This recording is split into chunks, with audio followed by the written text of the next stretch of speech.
Hi everyone, delonewolf here and welcome back to the Sunday Recap, my weekly vlog where I talk a bit about my last week in games, and as always we'll start with EVE Online, where it was another maintenance week mostly. I spent a decent amount of time just running some anomalies, cleaning everything up there, running the skilling spree. I'm probably going to take a trip in Jita, I'll be honest. The Tech 2 ship market looks like it has quite a few sales going on now.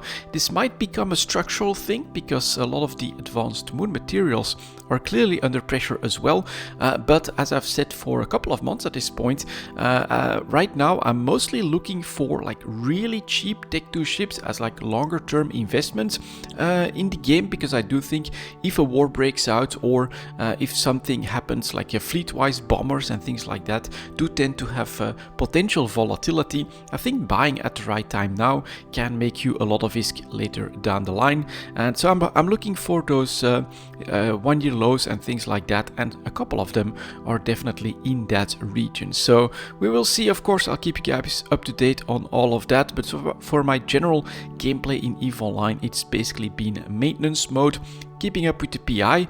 PI wise though, really great prizes. I mean, coolants still above 10,000 ISK super easily, maybe even 11,000 ISK in Jita I think at this point, and even mechanical parts are starting to go up as well. So there seems to be a little bit more demand, especially for the fuel related stuff, and that's mostly what I'm producing, so we're definitely keeping up with that as well. And for the BPCs, I didn't really check last week. I think it's early next week that I have to do my next round of BPC runs, and then I'll make a trip to a bar and see what we've sold, how much more I can try to sell, and all of that good stuff. The other part though was of course looking at what's coming next in EVE Online, and CCP held a mass test on the test server, which included and was actually mostly focused on performance and the new graphics, so the new reflections.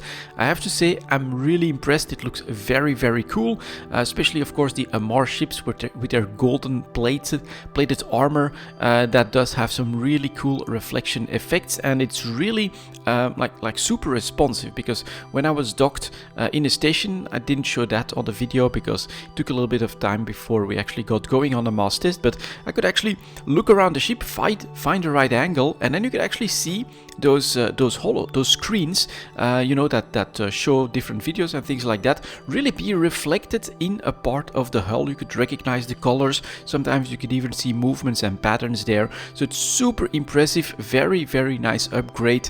And another part that I really liked are lasers. They are reflected off on the hull in a far more pronounced way. It's really, really cool. And performance-wise, the mass test went quite swimmingly. Not a lot of participants, I think like 130 or something like that in the PvP battle, but overall it was definitely quite positive, and yeah, I'm looking forward to all of that stuff coming to TQ, because I think it will bring the atmosphere up to that next level, in my opinion.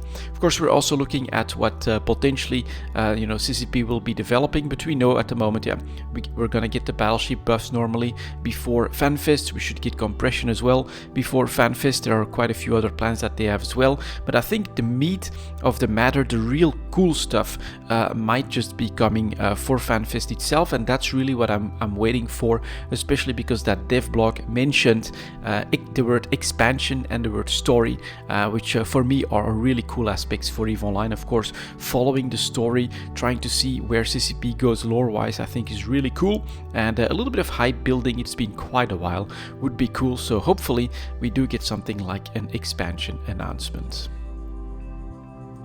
And playing EVE in maintenance mode did give me a little bit of extra time for something else, and that is of course still Path of Exile at the moment.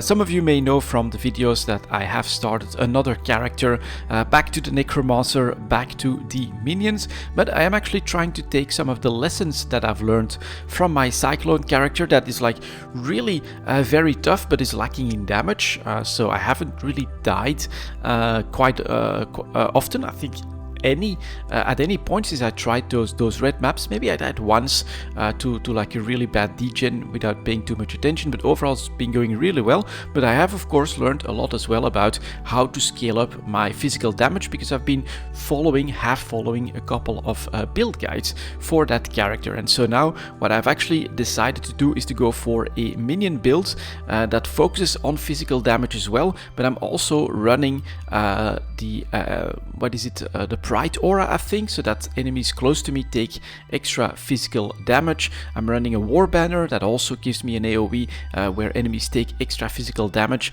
and of course I'm cursing them as well, so that it's like really taking down that one aspect, and then I'm focusing my minions on that physical damage aspect as well.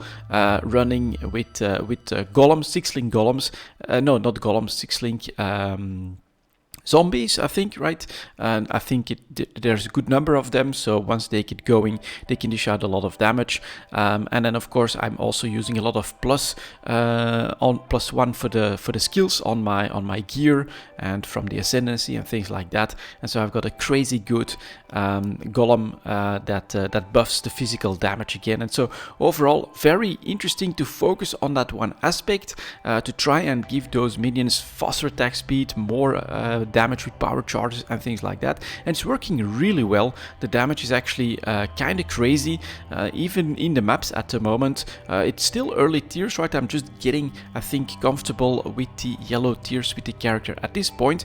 But even like the Innocence map on fights, basically don't have to do any mechanics. It just goes down super quickly, and that has been very, very satisfying. So I'm still having a lot of fun with this league for Path of Exile.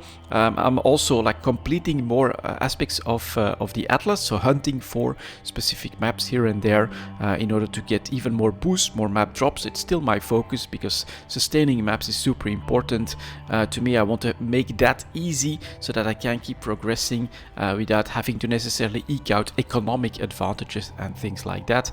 Quite a lot of fun, and yeah, the end game has really been streamlined a lot thanks to all of this. I'm not sure how far I'll be able to go, because now of course with more damage means I have a lot less defenses. I am dying from time to time in the maps when I'm a little bit unlucky on some of the rares, but the damage, the speed at which we are clearing stuff is actually really impressive for this character, and that was actually the goal, the idea, to see if I could boost that a little bit, and it's definitely working nicely.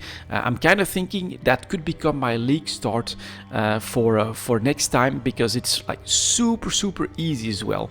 With a little bit more careful planning, I think I can get a little bit more efficiency out of everything and more defenses, and I think this is going to become like potentially one of my strongest characters that might not even die very often if I don't do too much of the really crazy content. So overall, a lot of fun as well with Path of Exile, and we'll see for how much longer I can actually keep up with that, but definitely one of the leagues where I've been playing the most so far. And that was my last week in games, guys. Thank you very much for watching, and as always, I'll see you next time.